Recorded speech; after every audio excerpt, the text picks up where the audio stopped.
Movie की शुरुआत सन 1480 से होती है, जहां रोमानिया का राजकुमार व्लाद अपनी खूबसूरत पत्नी एलिजाबेथा के साथ खुशियों के पल बिता रहा होता है। लेकिन ये खुशी ज्यादा वक्त तक टिकने वाली नहीं थी, क्योंकि किस्मत ने उनके लिए कुछ और ही लिखा था। अचानक महल में कुछ सिपाही आ पहुंचे और राजकुमार को लेकर जाने लगे, क्योंकि दुश्मन सैनिक अब रोमानिया की सरहद पर डेरा डाल चुके थे और एक भयानक जंग छिड़ चुकी थी। अब व्लाद को अपनी प्यारी पत्नी को छोड़कर युद्ध के मैदान में उतरना पड़ा, लेकिन जाने से पहले उसने अपने सिपाहियों को सख्त आदेश दिया कि चाहे कुछ भी हो जाए, एलिजाबेथा को सुरक्षित अगले किले तक पहुंचा देना। युद्ध पर जाने से पहले व्लाद पोप के पास गया और उससे ईश्वर से प्रार्थना करने को कहा कि वो उसे लड़ने की ताकत दे और उसकी पत्नी की हिफाजत करे। इसके बाद राजकुमार ने अपनी तलवार उठाई और अपने सिपाहियों के साथ युद्ध के मैदान की ओर निकल पड़ा, जहां उसकी किस्मत उसका इंतजार कर रही थी। वहीं दूसरी ओर जब सिपाही एलिजाबेथा को जंगल के घुमावदार रास्तों से लेकर जा रहे होते हैं, तभी पेड़ों की ऊंचाई पर छिपा एक दुश्मन तीरंदाज अचानक उन पर हमला कर देता है। पल भर में 2 सिपाही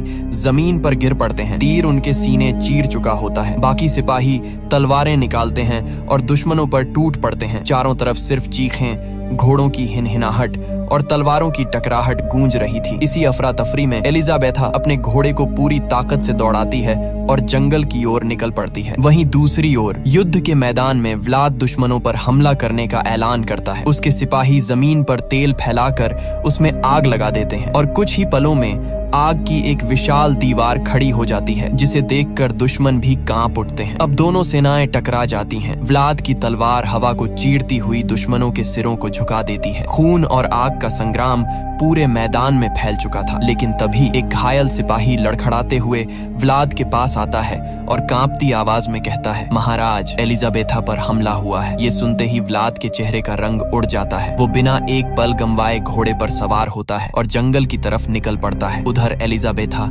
उस भयानक जंगल में पहुंच चुकी थी, जहां बर्फ के नीचे सैकड़ों फंदे दबे थे, भालुओं को पकड़ने वाले खतरनाक ट्रैप। दुश्मन सिपाही उसका पीछा करते हुए वहीं पहुंचते हैं और एक एक करके उनके घोड़ों के पैर फंदों में फंस जाते हैं। तीरों की बौछार के बीच सिपाही गिर पड़ते हैं, लेकिन तभी किस्मत ने एलिजाबेथा से भी साथ छोड़ दिया। उसका घोड़ा भी एक फंदे में उलझकर जमीन पर गिर पड़ा। अब दुश्मन सिपाही तलवारें उठाकर बर्फ में रास्ता बनाते हुए धीरे धीरे एलिजाबेथा की ओर बढ़ने लगते हैं। चारों तरफ ठंडी हवा और खून की गंध फैली थी। एलिजाबेथा घबराकर पीछे हटती है, लेकिन जैसे ही एक कदम बढ़ाती है, उसका पैर भालू के फंदे में फंस जाता है। धातु की आवाज के साथ फंदा उसके पैर को जकड़ लेता है और उसकी चीख पूरे जंगल में गूंज उठती है। उसी वक्त व्लाद वहां पहुंचता है। उसकी आंखों में आग, चेहरे पर गुस्सा और दिल में डर। लेकिन किस्मत मानो उससे खेल खेल रही थी। उसका घोड़ा भी बर्फ के नीचे छिपे फंदे में फंसकर गिर जाता है। अब व्लाद तलवार निकालता है और पैदल ही उन दुश्मनों पर टूट पड़ता है। उसके हर वार के साथ बर्फ पर खून के छींटे पड़ते हैं। एक एक कर सिपाही उसकी तलवार के नीचे गिरते चले जाते हैं। आखिरी सिपाही बचता है। व्लाद अपनी तलवार पूरी ताकत से फेंकता है, जो हवा को चीरती हुई जाती है और दुश्मन के पार निकल जाती है। मगर अगले ही पल वो तलवार एलिजाबेथा को जा लगती है। समय जैसे थम जाता है। व्लाद के चेहरे की वीरता एक पल में टूट जाती है। वो दौड़कर अपनी पत्नी को गोद में उठा लेता है, लेकिन अब बहुत देर हो चुकी थी। एलिजाबेथा की आंखें हमेशा के लिए बंद हो चुकी थीं। व्लाद की चीखें जंगल की बर्फ को भी पिघला देती हैं और गुस्से से कांपते हुए वो सीधे पोप के पास पहुंचता है। वो चिल्लाता है, मैंने तेरे इस भगवान के नाम पर हजारों लोगों का खून बहाया, हर जंग उसके लिए लड़ी, हर दुआ उसी से मांगी, फिर उसने मेरी पत्नी को क्यों नहीं बचाया? उसकी आवाज कांप रही थी। तूने कहा था वो महफूज रहेगी, लेकिन वो मर गई। अब मुझे मेरी पत्नी वापस चाहिए, चाहे इसकी कीमत मेरी रूह ही क्यों ना हो। दरअसल मारिया इटली में रहने वाली एक खूबसूरत लड़की थी, जिसकी सगाई इंग्लैंड की महारानी के भतीजे से हुई थी। लेकिन शादी के दिन कुछ ऐसा घटा जिसने सबको हैरान कर दिया। मारिया शुरू से ही चर्च में शादी नहीं करना चाहती थी, इसलिए उसके परिवार ने अपनी हवेली में ही शादी का इंतजाम किया। सब कुछ सामान्य चल रहा था, फूलों से सजी हवेली, मेहमानों की भीड़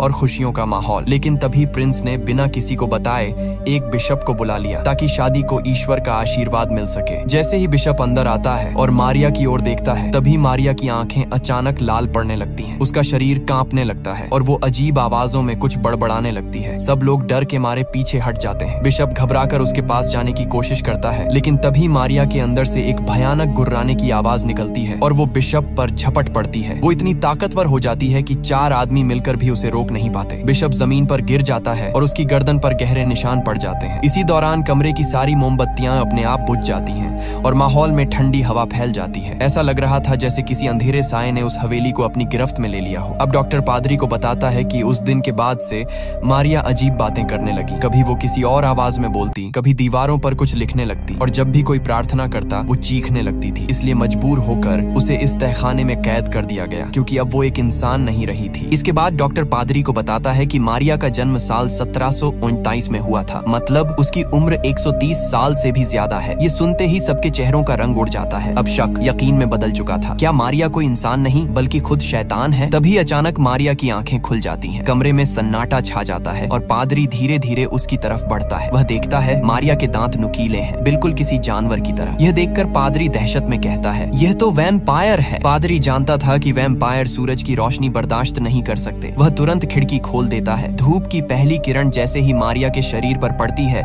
उसकी त्वचा जलने लगती है और धुआं उठने लगता है। अब पादरी उसके सामने क्रॉस रखता है और जैसे ही वह उसे छूती है, क्रॉस में खुद ब खुद आग लग जाती है। यह नजारा देखकर सबके रोंगटे खड़े हो जाते हैं। फिर पादरी जूनियर डॉक्टर साइमन की उंगली में हल्का सा कट लगाता है और उसके खून की कुछ बूंदें मारिया के मुंह में टपकाता है। अचानक मारिया के शरीर में हलचल होती है और वह धीमी आवाज में कुछ बड़बड़ाने लगती है। पादरी उसकी गर्दन पर एक गहरा निशान देखता है जो साफ बताता है कि उसे किसी वैम्पायर ने काटा था। पादरी कहता है 400 साल बीत गए, लेकिन आज तक कोई नहीं जान पाया कि पहला वैम्पायर कौन था। तभी मारिया की आवाज गूंजती है, पहला वैम्पायर मेरा मालिक है, एक प्रिंस। वह जल्द ही अपनी राजकुमारी को लेने आएगा। ये सुनते ही सबके पैरों तले जमीन खिसक जाती है। दूसरी ओर हम देखते हैं रात का अंधेरा, घना जंगल और उसके बीचों बीच एक घोड़ा गाड़ी धीरे धीरे आगे बढ़ रही होती है। गाड़ी में बैठा होता है जनाथन, एक नौजवान वकील जो किसी रहस्यमयी जगह की ओर जा रहा है। अचानक गाड़ी वाला घबराकर गाड़ी रोक देता है और कहता है, माफ करना साहब, मैं इससे आगे नहीं जा सकता, क्योंकि अब भेड़िए अपने शिकार के लिए निकलते हैं। इतना कहकर वह जनाथन को उसका सामान पकड़ाता है, मुड़ता है और वहाँ से गायब हो जाता है। अब चारों तरफ बस सन्नाटा और हवा की सीटी बजाती आवाजें। जनाथन मजबूर होकर पैदल ही आगे बढ़ता है। घंटों चलते चलते आखिरकार वह अपनी मंजिल तक पहुंचता है। एक विशाल, अंधेरा और डरावना किला जिसे देखकर किसी की भी रूह कांप जाए। जैसे ही वह अंदर कदम रखता है, पीछे का दरवाजा अपने आप बंद हो जाता है, फिर सामने वाला दरवाजा खुद खुलता है और फिर अपने आप जोर से बंद हो जाता है। जनाथन की सांसें तेज हो जाती हैं। वह इधर उधर देख ही रहा होता है कि अचानक बालकनी पर किसी शख्स की परछाई दिखाई देती है। बिजली कड़कती है और वो परछाई गायब। जनाथन जैसे ही पलटता है, उसके पीछे खड़ा होता है एक बूढ़ा आदमी, सफेद बाल, लाल आंखें और चेहरा बिल्कुल निर्विकार। वो धीरे से मशाल बुझा देता है और तभी पूरे महल की बत्तियां अपने आप जल उठती हैं। अब वो मुस्कुराते हुए कहता है, मैं हूँ राजकुमार व्लाद, जिसे कुछ लोग ड्रैकुला के नाम से भी जानते हैं। इसके बाद दोनों डाइनिंग टेबल पर बैठते हैं। जनाथन भूख से बेहाल होकर खाना खाने लगता है, लेकिन ड्रैकुला एक कौर तक नहीं खाता। वह बस अपनी ठंडी आंखों से जनाथन को देखता है और जैसे ही हाथ हिलाता है, सामने रखी प्लेट खुद ब खुद सरक कर जनाथन के पास आ जाती है। जनाथन चौंकता है पर सोचता है शायद कोई ट्रिक होगी, लेकिन उसे नहीं पता था कि ये कोई जादू नहीं बल्कि उसकी जिंदगी का सबसे डरावना पल शुरू हो चुका था। जब जनाथन अपने बैग से कागज निकाल रहा होता है, तभी ड्रैकुला की नजर कमरे के कोने में भागते एक छोटे से चूहे पर पड़ती है। वो धीरे से मुस्कुराता है और पल भर में कांटा उठाकर उसे दीवार से भेद देता है। फिर उस चूहे को ऐसे निचोड़ता है जैसे नींबू, और उसका खून प्याले में गिरने लगता है। वो खून को चाटता है ऐसे जैसे किसी और के लिए वो जहर हो, लेकिन उसके लिए अमृत। जनाथन यह सब देखकर सन्न रह जाता है, लेकिन अपने डर को छिपाते हुए कागज आगे बढ़ाता है और कहता है, सरकार चाहती है कि आपकी ये पुरानी हवेली खरीदकर उसे अस्पताल में बदला जाए। तभी उसका बैग जमीन पर गिरता है और उसमें रखा क्रॉस बाहर लुढ़क आता है। ड्रैकुला की नजर उस क्रॉस पर टिक जाती है। उसकी आंखें लाल पड़ने लगती हैं। वो धीमे लेकिन भारी स्वर में पूछता है, क्या तुम ईश्वर को मानते हो? जनाथन थोड़ा हकलाते हुए कहता है, न नहीं, ये तो बस एक गाड़ी वाले ने मुझे दे दिया था। ड्रैकुला हल्की हंसी हंसता है और अपनी नुकीली उंगलियां उठाकर हवा में इशारा करता है। तुरंत वो क्रॉस हवा में उठता है और सीधा आग में गिरकर जल उठता है। फिर वह जनाथन के पास आकर ठंडी आवाज में कहता है, अब रात काफी हो चुकी है, सोने का समय है। वो उसे उसके कमरे तक छोड़ता है और कहता है, याद रखना, अंधेरा छा जाने के बाद इस कमरे से बाहर मत निकलना। ड्रैकुला जैसे ही मुड़ता है, उसकी परछाई दीवार पर और लंबी होती जाती है, मानो वो दीवार से अलग कोई और राक्षसी रूप ले रही हो। फिर वह हाल में लौटकर एक अंधेरी मूर्ति के सामने रुकता है और धीरे से कहता है, इस इंसान पर नजर रखना। वहीं दूसरी ओर जनाथन अपने कमरे में बैठा किताब पढ़ने लगता है। किताब में उसी किले का इतिहास लिखा होता है। तभी उसकी नजर एक पुराने पन्ने पर पड़ती है जहाँ युवा व्लाद की तस्वीर बनी होती है, लेकिन उसके आगे वाला पन्ना फटा हुआ होता है। और जैसे ही वो पन्ना पलटने की कोशिश करता है, खिड़की के बाहर से किसी के सांस लेने की आवाज सुनाई देती है। वहाँ का माहौल बेहद डरावना होता है। है। चारों तरफ मकड़ी के जाले, पुराने ताबूत और दीवारों पर जमी हुई धूल। जोनाथन की सांसें तेज हो जाती हैं, पर जिज्ञासा उसे आगे बढ़ने पर मजबूर करती है। धीरे धीरे वह एक ताबूत के पास पहुंचता है और कांपते हाथों से उसका ढक्कन उठाता है। तभी उसकी आंखें फटी की फटी रह जाती हैं। ताबूत के अंदर ड्रैकुला पड़ा होता है, जिसकी आंखें बंद हैं और होंठों पर एक अजीब सी मुस्कान जमी हुई है, जैसे वो किसी गहरी नींद में हो या फिर किसी शिकार का इंतजार कर रहा हो। जोनाथन डर के मारे पीछे हटता है, लेकिन तभी ड्रैकुला की आंखें खुल जाती हैं और उसकी ठंडी आवाज गूंजती है, तुम्हें यहाँ नहीं आना चाहिए था। अचानक अंधेरे से कई गारगोयल्स निकलते हैं और जोनाथन पर टूट पड़ते हैं। वो चीखने की कोशिश करता है, लेकिन उससे पहले ही उसे बेहोश कर दिया जाता है। ड्रैकुला धीमी और भारी आवाज में बोलना शुरू करता है, सदियों पहले जब मैं एक इंसान था, मेरा नाम व्लाद था। मैं ट्रांसिल्वेनिया का एक बहादुर योद्धा था और मेरी जिंदगी में सिर्फ एक ही मोहब्बत थी, एलिजाबेथा। वह आगे बताता है कि कैसे उसके राज्य पर दुश्मनों ने हमला किया था और व्लाद को युद्ध पर जाना पड़ा। जाते वक्त एलिजाबेथा ने कहा था, अगर तुम वापस नहीं लौटे तो मैं भी जिंदा नहीं रहूंगी। ड्रैकुला की आंखों में नमी झलकने लगती है। वह कहता है, मैंने युद्ध जीता था, लेकिन मेरी जीत की खबर किसी ने गलत तरह से पहुंचाई। लोगों ने महल में खबर फैला दी कि मैं मर गया हूँ और यह सुनकर मेरी एलिजाबेथा ने खुद को महल की ऊंचाई से नीचे गिरा दिया। जोनाथन की आंखें हैरानी से फैल जाती हैं। ड्रैकुला आगे कहता है, जब मैं लौटा तो वो मेरे सामने खून में लथपथ पड़ी थी। चर्च ने कहा कि जिसने खुद अपनी जान ली हो उसकी आत्मा को शांति नहीं मिल सकती, पर मैं भगवान के उस नियम को नहीं मान सका। मैंने अपने ही भगवान के खिलाफ बगावत कर दी और उसी पल मैंने अपनी इंसानियत खो दी। ड्रैकुला गुस्से से अपनी मुट्ठी भींचता है और कहता है, मैंने कसम खाई थी कि जब तक मैं अपनी एलिजाबेथा को वापस नहीं पा लेता तब तक मौत भी मेरा कुछ नहीं बिगाड़ सकती। जोनाथन उसकी बातें सुनकर सहम जाता है, क्योंकि अब उसे समझ आ चुका था कि ड्रैकुला कोई आम राक्षस नहीं, बल्कि एक टूटी हुई मोहब्बत का बदला हुआ चेहरा है। ड्रैकुला जोनाथन को बताता है कि उसने सदियों तक सिर्फ एलिजाबेथा के लौटने का इंतजार किया, क्योंकि उसे यकीन था कि पवित्र आत्माएं दोबारा जन्म लेती हैं। उसने उसे हर जगह तलाशा, पर ढूंढ पाना नामुमकिन था। ब्लैक प्लेग ने आधी औरतों को निगल लिया था और जो बची वे चर्च जैसे पवित्र स्थानों में चली गईं, जहां उसका कदम रखना मना था। वह तन्हा हो गया और एलिजाबेथा के प्यार में इतना पागल कि हताश होकर उसने महल की खिड़की से कूदकर अपनी जान देने की कोशिश की, मगर हर बार मौत उसे ठुकरा देती। तब उसने ठान लिया कि अगर वह उसे नहीं ढूंढ सकता तो एलिजाबेथा खुद उसके पास आएगी। 100 सालों तक उसने जादुई फूलों से एक ऐसा परफ्यूम तैयार किया जिसकी खुशबू किसी को भी मदहोश कर दे। वह इटली गया उसे आजमाने और वहाँ की औरतें उस इत्र की खुशबू से दीवानी होकर उसके पीछे भागने लगीं। अब वह उस खुशबू से हर किसी को नचा सकता था, मगर एक दिन उसे लगा कि आखिरकार उसे एलिजाबेथा मिल गई, लेकिन पास जाकर देखा तो वो कोई और थी। उस रात सब उसकी हंसी उड़ाने लगे और उसी पल उसने समझ लिया कि महफिलों में सिर्फ खूबसूरत औरतें मिलती हैं, एलिजाबेथा नहीं। ड्रैकुला कहता है कि जब उसे एहसास हुआ कि सच्चा प्यार सिर्फ एलिजाबेथा में ही था, तब उसने फैसला किया कि अब वह अकेला उसे नहीं ढूंढेगा, बल्कि पूरी दुनिया की औरतों को वैम्पायर में बदल देगा, ताकि वे सब मिलकर उसके लिए एलिजाबेथा को खोजें। उसी रात उसने महफिल की सभी औरतों को काट लिया, जिनमें मारिया भी शामिल थी। इसके बाद वह एलिजाबेथा की कब्र पर गया और उसका ताबूत तोड़ दिया, लेकिन अंदर सिर्फ राख बची थी। ये देखकर ड्रैकुला टूट गया और कसम खाई कि अब वह कभी इस महल से बाहर नहीं जाएगा। फिर उसने अपने नौकर गारगोयल्स बना लिए जो उसके लिए दुनिया भर से खजाना लाते, और वे वैम्पायर औरतें एलिजाबेथा को ढूंढने में लग गईं। ये सब सुनकर जोनाथन भावुक हो जाता है और ड्रैकुला से कहता है कि वह उसकी हालत समझ सकता है, क्योंकि वह भी एक लड़की से सच्चा प्यार करता है, मीना से। जब ड्रैकुला मीना की तस्वीर देखता है तो उसके होश उड़ जाते हैं, क्योंकि वह हूबहू एलिजाबेथा जैसी दिखती है। इसके बाद ड्रैकुला जोनाथन को मारे बिना छोड़ देता है और गारगोयल्स को आदेश देता है, जाओ मेरे लिए बहुत सारा खून लेकर आओ, ताकि जब मैं मीना से मिलूं तो जवान और खूबसूरत दिख सकूं। दूसरी ओर पेरिस में पादरी ड्यूमोंट को एक तस्वीर दिखाता है और कहता है कि हमें इस औरत को ढूंढना होगा, क्योंकि वही ड्रैकुला तक पहुंचने की कुंजी है। फिर पादरी एक किताब खोलकर बताता है, अगर कोई इंसान ईश्वर का अपमान करे तो ईश्वर उसे मौत नहीं देते, बल्कि मौत से भी बदतर जिंदगी देते हैं। लेकिन अगर दिल से पश्चाताप किया जाए तो वही ईश्वर माफ भी कर सकते हैं। यानी अगर ड्रैकुला को मार दिया जाए तो सारे वैम्पायर दोबारा इंसान बन जाएंगे। तभी साइमन वहां आता है और डॉक्टर के हाथ में तस्वीर देखकर कहता है, यह तो वही लड़की है जो अभी विजिटर्स रूम में बैठी थी। ये सुनकर ड्यूमोंट और पादरी तुरंत उस कमरे की ओर दौड़ते हैं और वहां मीना से मिलते हैं। मीना बताती है कि वह मारिया की बेस्ट फ्रेंड है। दोनों की मुलाकात एक पार्टी में हुई थी। तब से मीना और मारिया हमेशा एक साथ ही रहती थी, लेकिन शादी वाले दिन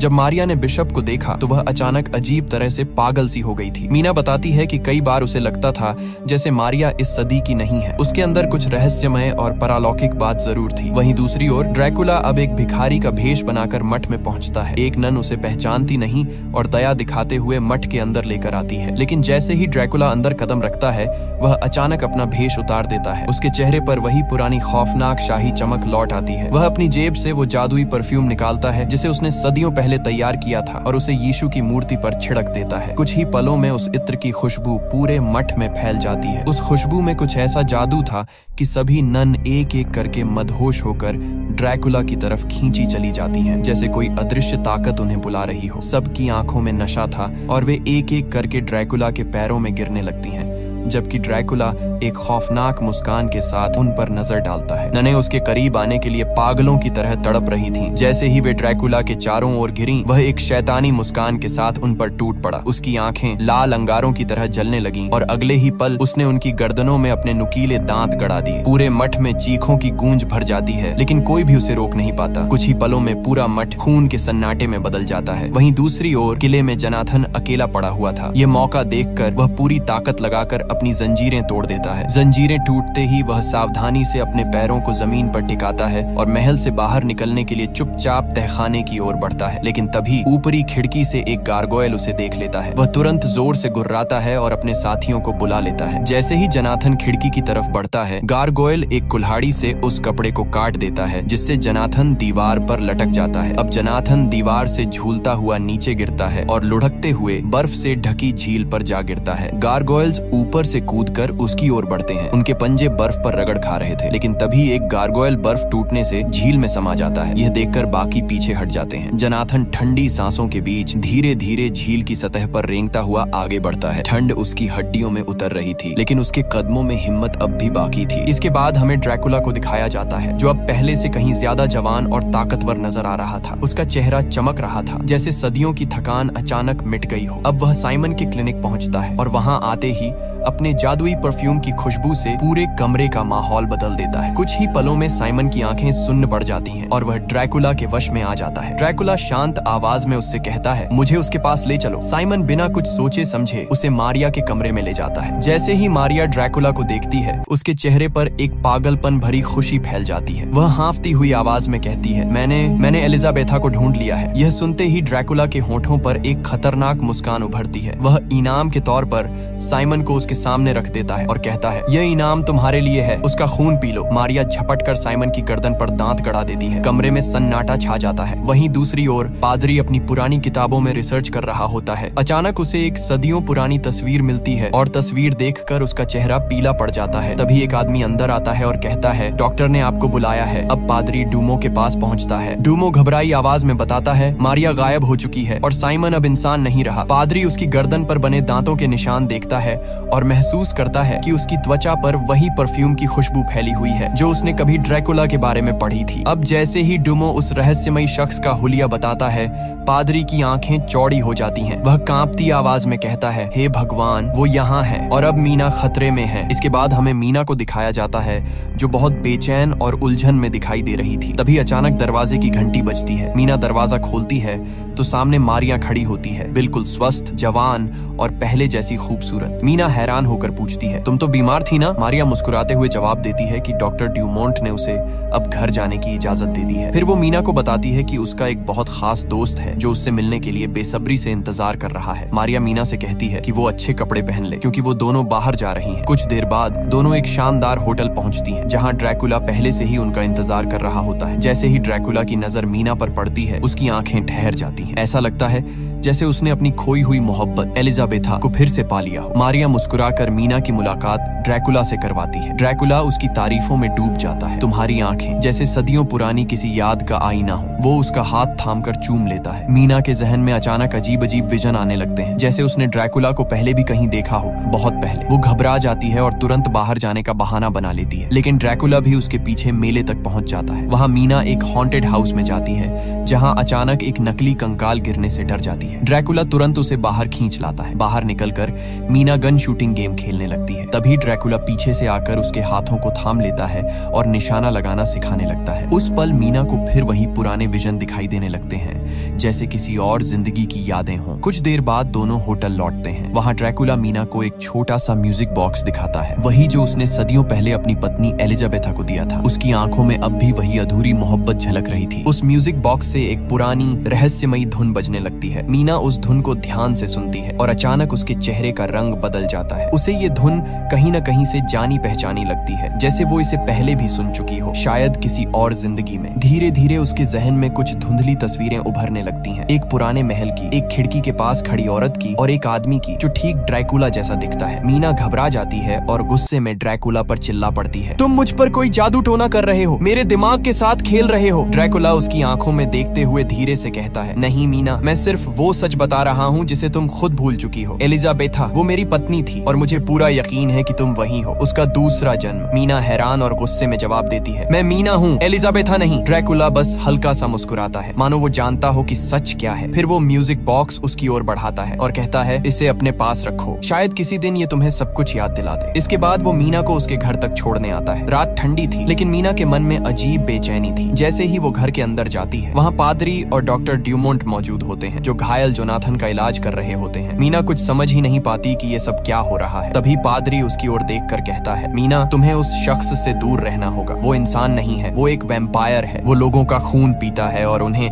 अपने वश में करने के लिए उस रहस्यमयी खुशबू वाले परफ्यूम का इस्तेमाल करता है। मीना की सांसें थम जाती हैं। उसके जहन में एक ही सवाल घूम रहा था, क्या वाकई ड्रैकुला वही है जो सब कह रहे हैं, या फिर वो सच में वही है जिससे वो सदियों पहले प्यार कर चुकी थी। पादरी मीना की गर्दन को ध्यान से देखता है। उसे शक था कि कहीं ड्रैकुला ने उस पर अपने दांतों के निशान तो नहीं छोड़े, लेकिन उसके गले पर कोई भी निशान नहीं था। इससे वो और भी उलझन में पड़ जाता है। मीना अब और कुछ नहीं सुनना चाहती थी। उसकी आंखों में डर और उलझन साफ झलक रही थी। वो तेजी से वहां से भागती है और अपने कमरे में जाकर दरवाजा बंद कर लेती है। अब वो फूट फूट कर रोने लगती है। उसे समझ नहीं आ रहा था कि आखिर उसके साथ हो क्या रहा है। उसका दिल ड्रैकुला की ओर खींचता जा रहा था, लेकिन दिमाग बार बार उसे उससे दूर रहने को कह रहा था। रोते रोते उसकी नजर उस छोटे से म्यूजिक बॉक्स पर पड़ती है जो ड्रैकुला ने उसे दिया था। वह धीरे से उसे खोलती है। जैसे ही बॉक्स खुलता है, वही पुरानी धुन बजने लगती है, वही जो उसने पहले सुनी थी। मीना की आंखें झपकती हैं और अचानक उसके सामने अतीत के कुछ दृश्य उभरने लगते हैं। वो एक महल में खड़ी है, सफेद गाउन पहने हुए, और ड्रैकुला उसके सामने झुककर उसका हाथ चूम रहा है। उस पल की गर्माहट, वो एहसास, सब कुछ उसे सच्चा लगने लगता है। धीरे धीरे वो इन विजनों में पूरी तरह खो जाती है, लेकिन जैसे ही उसकी आंखें खुलती हैं, वो डर से पीछे हट जाती है, क्योंकि ड्रैकुला ठीक उसके सामने खड़ा था। मीना की सांसें तेज हो जाती हैं। वो कांपती हुई आवाज में कहती है, तुम यहाँ क्या कर रहे हो? यहाँ से चले जाओ, प्लीज चले जाओ। ड्रैकुला शांत नजरों से उसे देखता है और कहता है, अगर मैं चला गया तो क्या तुम्हारा दिल भी मुझे भुला पाएगा मीना? मीना कुछ नहीं कह पाती, लेकिन उसकी आंखों में डर और मोहब्बत दोनों की झलक साफ दिख रही थी। ड्रैकुला की आंखों में दर्द और सच्चाई दोनों झलक रहे थे। वह मीना के करीब जाकर धीरे से कहता है, मीना, तुम्हें नहीं पता मैं कितनी सदियों से तुम्हारा इंतजार कर रहा हूँ। लेकिन मीना चीखते हुए पीछे हट जाती है। बस अब और कुछ मत कहो। वो कांप रही थी, डर और उलझन से भरी हुई। ड्रैकुला गहरी सांस लेता है और खिड़की की ओर बढ़ जाता है। वो बाहर झांक कर ठंडी हवा में देखता है, फिर कहता है, अगर तुम्हें मेरी सच्चाई सुननी ही नहीं तो शायद मेरे होने का कोई मतलब नहीं। वो खिड़की से नीचे कूदने को होता है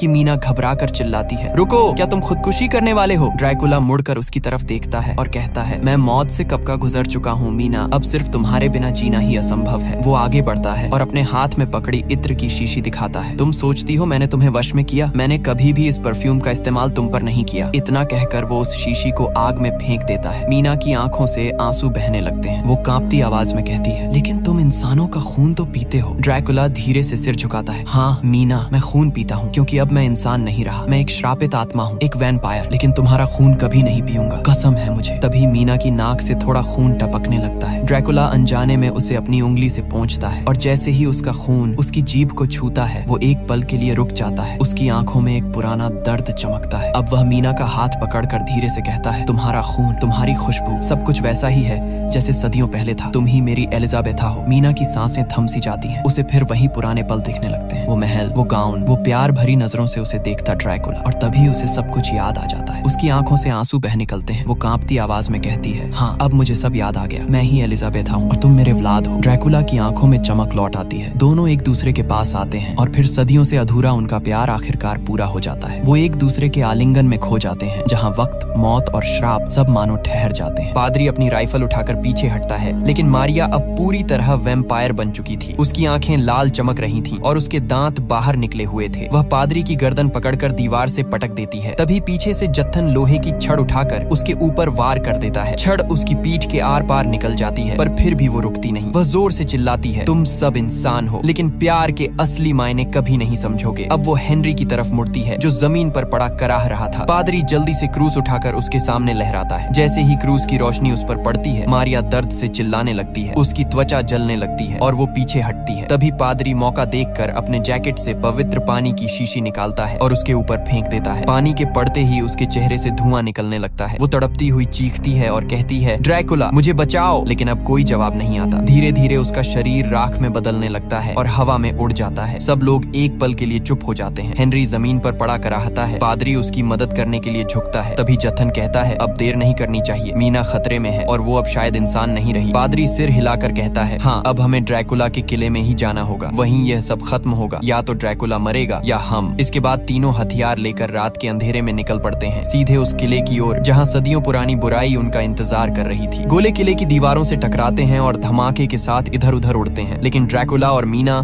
किले के अंदर सुरक्षित रहते हैं। ड्रैकुला अपने पालतू गारगोयल्स को हुक्म देता है कि बाहर आने वाले किसी भी इंसान को रोको। अब पादरी और उसकी टीम धीरे धीरे किले के अंदर प्रवेश करने की कोशिश करते हैं। उन्होंने देखा कि किले के दरवाजे अपने आप बंद हो जाते हैं और दीवारों पर खून के निशान चमकने लगते हैं। ड्रैकुला अब मीना के पास बैठकर कहता है, अब तुम मेरी दुनिया की हकदार हो, तुम्हें डरने की कोई जरूरत नहीं। मीना धीरे धीरे उसके हाथ पकड़ती है और कहती है, अब मैं तुम्हारे साथ हमेशा रहना चाहती हूँ, चाहे कुछ भी हो। इसी बीच पादरी टीम के साथ किले के मुख्य हाल में प्रवेश करता है। वह देखता है कि ड्रैकुला और मीना सुरक्षित हैं, लेकिन आसपास की दीवारों और फर्श पर अजीब परछाइयां हिल रही हैं। ड्रैकुला अपने गारगोयल्स के जरिए पादरी को चुनौती देता है, अगर तुम मेरे और मीना को छूने की कोशिश करोगे तो तुम्हारा अंजाम वही होगा जो तुम्हारे सामने मारिया का हुआ। पादरी थोड़ा डरता है, लेकिन फिर भी कदम बढ़ाता है। ड्रैकुला और गारगोयल्स अपने अपने स्थानों पर खड़े हो जाते हैं, तैयार संघर्ष के लिए। किले के अंदर की ये चुप्पी अब बड़े तूफान की शुरुआत है, जहाँ इंसान और वैम्पायर की आखिरी भिड़ंत होने वाली है, जिससे किले की छत टूटकर गिरने लगती है। तब ड्रैकुला मीना से कहता है कि उसे बाहर निकलकर सामना करना होगा और वह कमरे में ही रहे। इतना कहकर ड्रैकुला कमरे से बाहर निकल जाता है। वहीं गर्गल्स भी सिपाहियों पर टूट पड़ते हैं और कई सिपाहियों को मार गिराते हैं, लेकिन सिपाहियों की संख्या बहुत ज्यादा थी और धीरे धीरे वे पूरे किले में फैल गए। जनाथन अपनी टीम को तहखाने में लेकर जाता है। मीना जैसे ही सिपाहियों को अपनी ओर आते देखती है, वह कमरे का दरवाजा बंद कर देती है। जनाथन सिपाहियों को ताबूत दिखाता है और कहता है कि ड्रैकुला इसी में छुपा हो सकता है। सिपाही ताबूत पर गोलियां चलाते हैं, लेकिन तभी ड्रैकुला अचानक जनाथन के पीछे से आकर उसे बेहोश कर देता है। फिर वह गर्गल्स के साथ मिलकर सिपाहियों पर टूट पड़ता है और कुछ ही देर में कई सिपाहियों को ढेर करता है। किले में आते ही सिपाही एक एक करके ड्रैकुला की ताकत के सामने झुकते जाते हैं। तभी हेनरी मौका देखकर ड्रैकुला पर गोलियां चला देता है, लेकिन ड्रैकुला पर इसका कोई असर नहीं होता। अब ड्रैकुला ने हेनरी की गर्दन काट दी और दरवाजा बंद कर दिया ताकि कोई सिपाही अंदर न घुस सके। इसके बाद वह अपनी तलवार पादरी के गले पर रख देता है। पादरी डर के मारे जमकर खड़ा रह जाता है और फुसफुसाता है, तुम क्या करोगे?